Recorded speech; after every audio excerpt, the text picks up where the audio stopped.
एक और अहम मामला NA 231 में दोबारा गिनती के दौरान नामालूम अफराद का इलेक्शन कमीशन के दफ्तर पर धावा। बैलेट पेपर समेत दीगर सामान छीन कर आग लगा दी गई है। इस वक्त नुमाइंदा बोल news Abdul Haseeb Khan election commission के रीजनल दफ्तर में मौजूद है, उनसे बात करेंगे। बताइएगा हसीब, क्या सामने आ सका है इस हवाले से मजीद?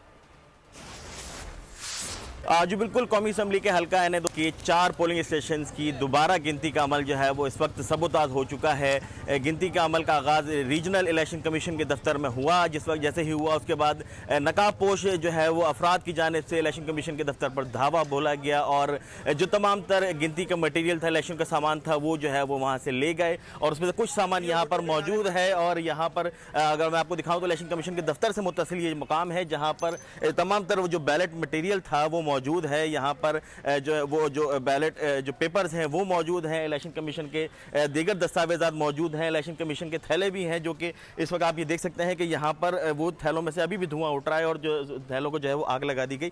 तमाम तर जो उम्मीदवारान थे NA 231 के वो इस पोलिंग की दोबारा गिनती जो है वोटों की दोबारा गिनती के अमल में जो है शरीक थे। जैसे ही जो है वो दोबारा गिनती का आगाज़ हुआ तो उसके बाद नामालूम अफराद की जानिब से धावा बोला गया। जो इलेक्शन कमीशन का रीजनल दफ्तर है उसके दफ्तर के बाहर जो है वो इंतहाई सख्त सिक्योरिटी इंतजामात नज़र आ रहे थे। पुलिस भी जो है वो किसी भी गैर मुतल्लिक़ फ़र्द को अंदर दाखिल होने की इजाज़त नहीं दे रही थी, लेकिन इसके बावजूद भी नकाबपोश जो है नामालूम अफराद अंदर दाखिल हुए, तमाम अमल को सबोताज किया और जो बैलेट मटीरियल था उसको आग लगाकर ये तमाम अमल जो है मुअत्तल कर दिया।